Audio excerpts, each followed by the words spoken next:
Hi. ഞങ്ങൾ ഏഷ്യയിലെ തന്നെ ഏറ്റവും വലിയ ഹൈപ്പർ മാർക്കറ്റായ ലുലു ഹൈപ്പർ മാർക്കറ്റ് തിരുവനന്തപുരത്ത് അവിടെ ഞങ്ങളൊന്ന് പോവുകയുണ്ടായി. അപ്പോൾ നിങ്ങളെ കൂടി കാണിച്ചു തരാമെന്ന് വിചാരിച്ചു. അപ്പോൾ മെയിൻ എൻട്രൻസ് വഴി ഇങ്ങനെ കയറി ചെല്ലുമ്പോൾ തന്നെ നമുക്ക് എല്ലാ ഫ്ലോറും കാണാൻ സാധിക്കും. അപ്പോൾ അവിടെ വന്ന് ഞാൻ കുറച്ച് ഷോക്ക് കാണിച്ചതാണ് നിങ്ങളാ കാണുന്നത്.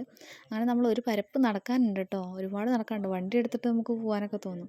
അപ്പോൾ മാളിൻ്റെ ഇടയിൽ അങ്ങനെ മരമൊക്കെ കണ്ടപ്പോൾ ഞങ്ങൾ പറഞ്ഞു, ഓ മരമൊക്കെ മാളിൻ്റെ ഇടയിൽ അതാ മരമൊക്കെ ഇരിക്കണമെന്ന് പറഞ്ഞിട്ട് അങ്ങനെ നടന്നു. അങ്ങനെ എസ്കലേറ്റർ വഴി കയറിയിട്ട് മുകളിലെത്തി ഇങ്ങനെ ഓരോ ഷോപ്സും ഓപ്പണാണ്. ഞങ്ങൾ വൈകുന്നേരത്തോട് കൂടിയിട്ടാണ് പോയിട്ടുണ്ടായിരുന്നത്. കുറച്ച് തിരക്കൊക്കെ ഉണ്ടായിരുന്നു, എന്നാലും അങ്ങനെ ഇല്ല. എന്നിട്ട് ഞങ്ങൾ ഓരോ ഫ്ലോറിലും കയറി ഇങ്ങനെ കുറേ ഷോ കാണിച്ചു. പിന്നെ ഗെയിംസിൻ്റെ അവിടെ നല്ല രസമായിരുന്നു കാണാൻ. അവിടെയൊക്കെ ഞങ്ങൾ കുറച്ച് നേരം സമയം ചിലവഴിച്ചിട്ടോ. അവിടെ നമുക്കിങ്ങനെ കുട്ടികൾ കളിക്കണം എന്നൊക്കെ കണ്ടിരിക്കാൻ നല്ല രസമായിരുന്നു. പിന്നെ ഒരുപാട് നടക്കാനുണ്ട്, നമുക്ക് നടന്ന് നടന്ന് ക്ഷീണിച്ചു ഞങ്ങൾ സത്യം പറഞ്ഞാൽ. പിന്നെ ഫുഡ് കോർട്ടാണെങ്കിൽ ഒരു പരപ്പായിട്ട് അങ്ങനെ കിടക്കണം, ഒരുപാട് സ്ഥലങ്ങളുണ്ട് നമുക്ക്. പിന്നെ ഞങ്ങളെല്ലാം കണ്ടു, ഷോപ്പിലെല്ലാം കണ്ടു. ഇതെന്താണെന്ന് എനിക്ക് മനസ്സിലായിട്ടില്ല, നിങ്ങൾക്ക് അറിയണമെങ്കിൽ നിങ്ങളൊന്ന് കമൻറ്റ് ചെയ്യട്ടോ. അങ്ങനെ ഞങ്ങൾ എല്ലായിടത്തും കണ്ടു.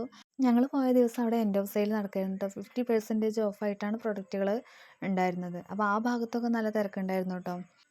പിന്നെയും ഞങ്ങളിങ്ങനെ നടന്നു. അവിടെ ഇങ്ങനെ ഇതാ ലാപ്പും അങ്ങനത്തെ ഓഫർ ഐറ്റംസ് ഉള്ള അവിടെയൊക്കെ ഞങ്ങൾ കണ്ടു. അവിടെ തിരക്കായതുകൊണ്ട് ഞങ്ങൾ പിന്നെ അങ്ങോട്ട് പോയില്ല. അങ്ങനെ ഞങ്ങൾ അവിടെയൊക്കെ കണ്ട് തിരിച്ചു പോന്നു.